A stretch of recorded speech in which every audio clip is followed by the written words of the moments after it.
Hi guys, আসসালামু আলাইকুম। Welcome to new কৃষি গ্রুপতে কৃষক এবং কৃষি ভাই বন্ধু জানাই সুস্বাগতম। আশা করি সকলেই ভালো আছেন। আলহামদুলিল্লাহ আমিও ভালো আছি।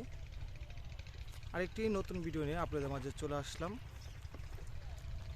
আজ যে ভিডিওটি নিয়ে আসছি সেটি শোষক পোকার, একটি শোষক পোকা একটি জমিতে আপনার পেঁপে বাগানে কোন ধরনের বা কী কী ক্ষতি করতে পারে।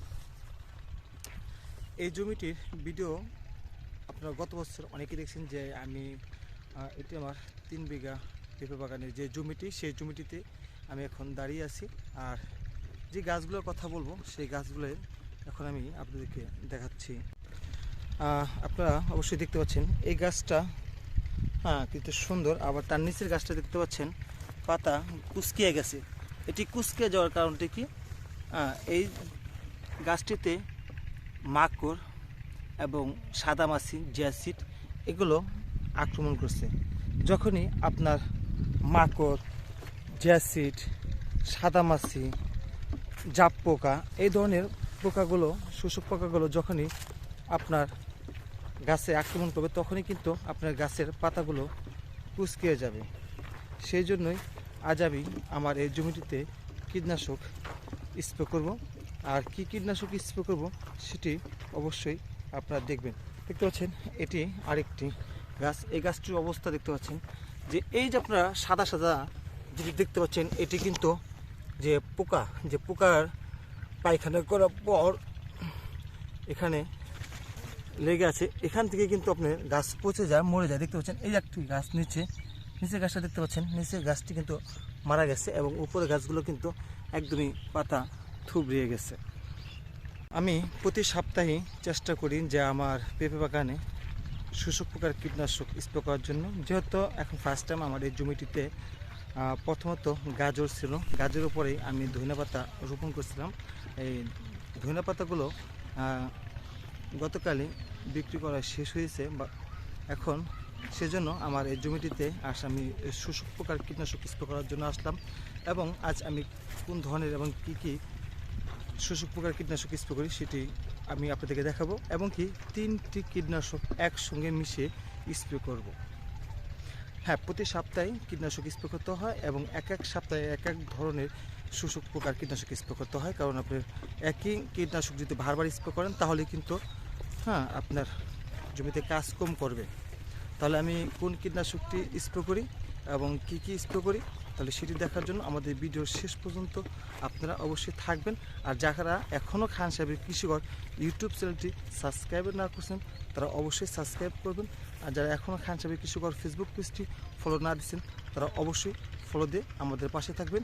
এবং খান সাহেবের কৃষিঘর সবসময় চেষ্টা করে প্র্যাকটিক্যালভাবে আপনাদেরকে কিছু দেখানোর জন্য, ভালো কিছু দেখানোর জন্য সবসময় খান সাহেবের কৃষিঘর আপনাদের সঙ্গে আছে এবং থাকবে। আপনারা আমাদের ভিডিও শেষ পর্যন্ত থাকেন। এখন আমি কীটনাশকগুলো গোলাবো, যা যা কীটনাশক আনছি, এবং দেখতে পাচ্ছেন আমার পিছিয়ে আমার পেঁপে বাগান। আর আমি কি কীটনাশকগুলো একসাথে 3টি কীটনাশক একসঙ্গে মিশিয়ে স্প্রে করব আর সেটি আপনারা দেখুন। ফার্স্টে আমি 3 মগ পানি নিয়ে নিচ্ছি।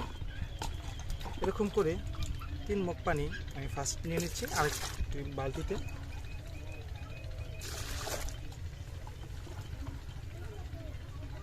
দেখতে পাচ্ছেন এরকম 3 মগ পানি নিলাম। নেওয়ার পর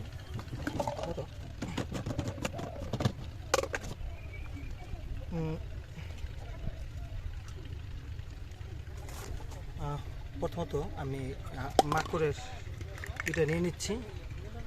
দেখতে পাচ্ছেন এটা অবিরন ভাইয়ের কোম্পানির, অনেক ভালো একটা মাকড়নাশক। যেহেতু ফার্স্ট স্প্রে তাহলে অবশ্যই আমার ভালো একটা কীটনাশক তো আমার অবশ্যই স্প্রে করতে হবে। সেক্ষেত্রে আমি অবিরন নিয়ে নিচ্ছি। এই অবিরনটি আপনার 50 ml, এবং এই 50 ml দিয়ে আজ আমি 60 লিটার পানি স্প্রে করব। এটা একদম দরদরা এবং অনেকটা সাদা দেখতে পাচ্ছেন।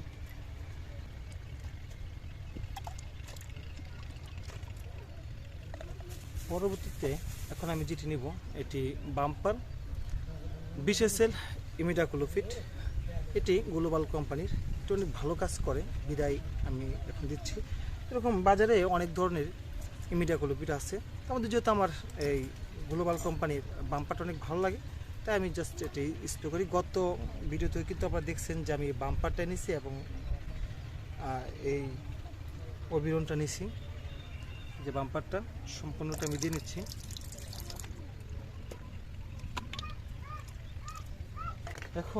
এখন যেটা দিব এটি ফরচুনেট। এখানে 100 গ্রাম ফরচুনেট আছে, এর মধ্যে আমি 50 গ্রাম ফরচুনেট নিয়ে নেব।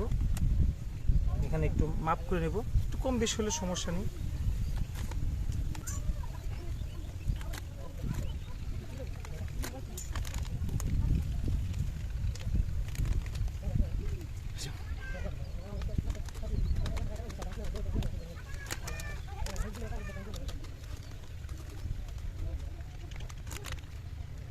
এটা এখন ভালো করে মিশিয়ে দিতে হবে।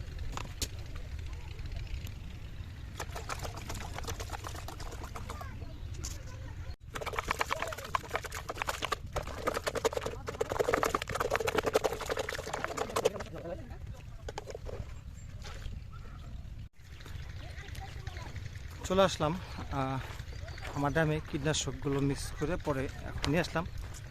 এখন আমি আপনাদেরকে যেটি দেখাবো সবথেকে যেটি গুরুত্বপূর্ণ, পেঁপে গাছে কীভাবে কীটনাশক স্প্রে করতে হয় অনেকেই কিন্তু জানেন না।